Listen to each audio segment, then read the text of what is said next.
Со барикади од градежна механизација и повремени дежурства, жителите од Вратница деновиве ја бранат Вратничка река, за каде има најавено дека ќе се гради хидроцентрала. Борбата, велат, и понатаму ќе продолжи, и покрај тоа што изгубен е еден човечки живот, кој бил дел од живиот штит, чувајќи ја реката во понеделникот. Човекот одеднаш му се слоши, припадна, значи му помогнаме ние граѓаните колку можеше, повикавме докторот од ПС Вратница тука што е, му помогна, го однесоа до Тетово, меѓутоа од стрес, од најверојатно доби некој удар и се деси тоа што се деси. И дојде до жртва, не знам дали повеќе треба да падинаат уште жртви или за да некој не разбере, да ни го разбере овој наш проблем, или комплетно треба да се исели цела Вратница, Старо село и Рогачево, за да се реши некој нечив апетит.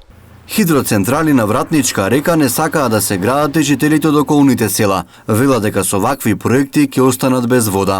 Во снабдувањето, значи што се снабдуваат за вадење на нивите и директно изворите, значи кај што земаме вода за пиење и директно би влијаело таму. И значи ние го браниме ставот на граѓаните на село Орашје. И некој треба да се замисли што е тоа што ги вржува овие луѓе, значи со различна партиска определба, различна националност, различна вероисповест.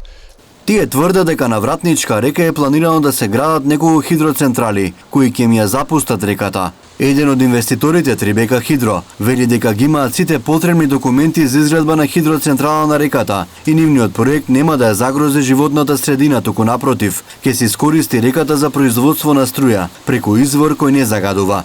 Вратничани се настават дека со хидроцентралите само ќе профитираат одредени поединци на сметка на животната средина. Мештаните поддршка имаат од локалната самоуправа, а во четврток треба да остварат средба со премиерот Заев во владата, каде директно ќе го запознаат со, како што велат, штетните последици од најавените мали хидроцентрали на Вратничка река.